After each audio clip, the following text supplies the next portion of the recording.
Hello everyone, आप सभी का हमारे चैनल आयुर्पथगामिनी बाय जीसीएम में हार्दिक स्वागत है। आज के इस वीडियो का टाइटल है पंच महाभूत और त्रिगुण की देह प्रकृति व मानस प्रकृति में भूमिका। तो ये पदार्थ विज्ञान का एक छोटा सा टॉपिक है जिसमें हम जो प्रकृति है उसको देखेंगे कि वो महाभूत और त्रिगुण से कैसे लिंक होती है। तो चलिए शुरू करते हैं। सबसे पहले इंट्रोडक्शन। आयुर्वेद के अनुसार शरीर और मन की प्रकृति यानी कि मानस प्रकृति और शारीरिक प्रकृति का आधार क्या है? पंच महाभूत और त्रिगुण है। पंच महाभूत क्या क्या होते हैं? आकाश, वायु, अग्नि, जल, पृथ्वी। और त्रिगुण क्या होते हैं? सत्व, रज और तम। तो देह प्रकृति हमने श्लोक पढ़ा है कि जब शुक्र और शोणित का संयोग होता है तो उस समय जिस दोष की प्रबलता होती है उसी के अनुसार हमारी प्रकृति होती है। तो देह प्रकृति मुख्यतः दोषों पर आधारित होती है।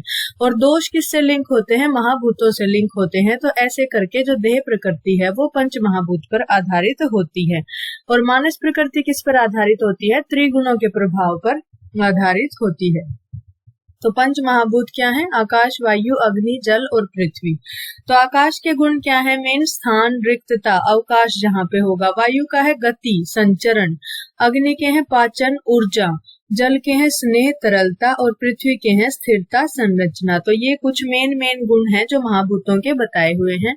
फिर पंच महाभूत और दोषों का संबंध कैसे बताया हुआ है? वायु आकाशाभ्याम वायु, यानी कि जो वात है वो किस महाभूत से मिलके बना है? वायु और आकाश से। और आग्नेय पित्त, तो जो पित्त दोष है वो अग्नि महाभूत प्रधान होता है। और अम्ब पृथ्वी भ्याम श्लेष्मा, तो इसी तरह से जो कफ है वो जल और पृथ्वी।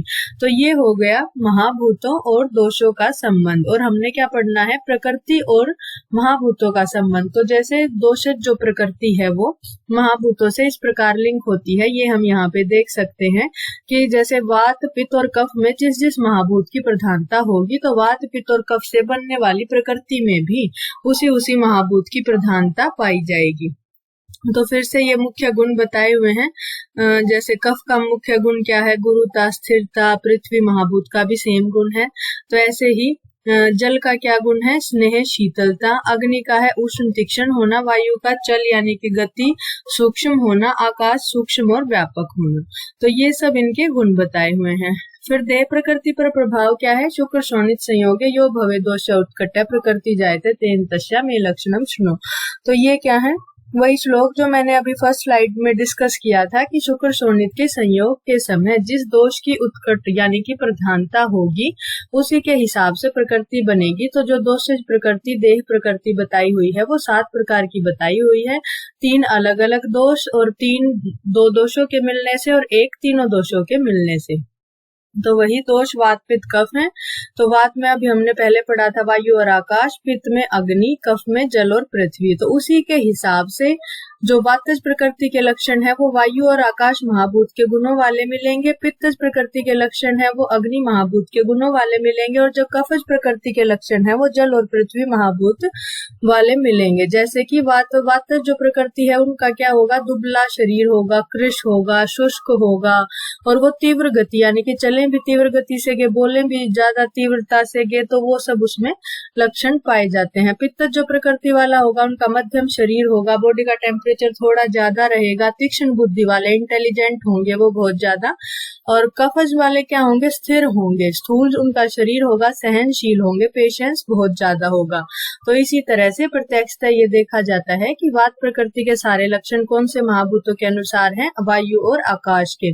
उसी तरह से पित्त वाली प्रकृति के जो सारे लक्षण हैं वो अग्नि महाभूत के अनुसार हैं। और कफज जो है प्रकृति उनके लक्षण जल और पृथ्वी महाभूत के अनुसार हैं। जो 2 दोषों के मिलने से बनी है तो वो 2 दोषों में जितने भी महाभूत हैं उसी के अनुसार उनके लक्षण पाए जाएंगे।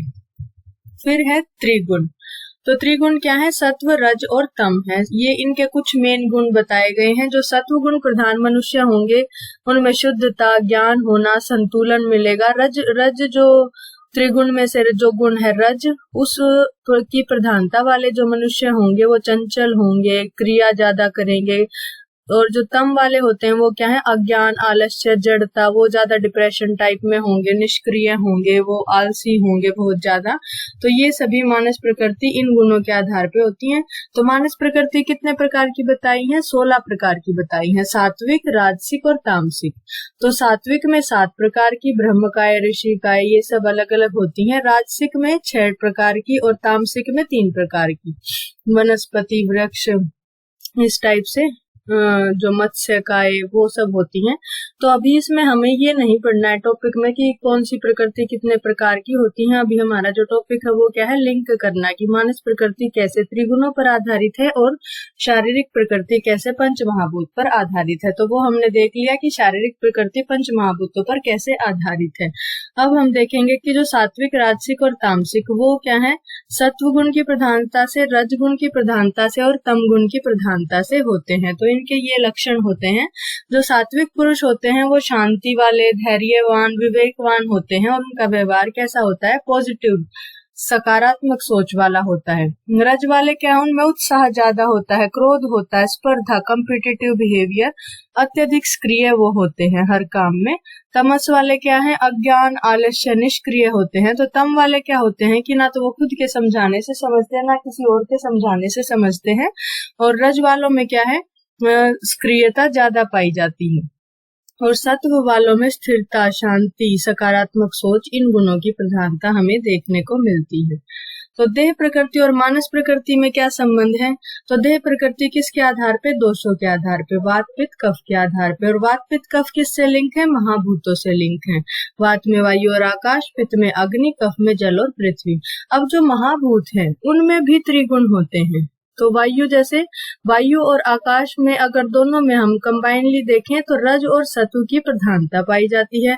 अग्नि में सत्व और रज की प्रधानता और जल, पृथ्वी में सत्व और तम की प्रधानता पाई जाती है। तो अब सत्व, रज, तम जो है उसी के अनुसार इनके गुण हो जाएंगे। तो वातज जो होंगे वो चंचल, तेज विचार वाले, पित्त वाले नेतृत्व, अभी मैंने बताया था वो इंटेलिजेंट होते हैं, स्पर्धा होती है, तीक्ष्ण बुद्धि वाले। और कफ वाले क्या होंगे, शांत और स्थिर होंगे।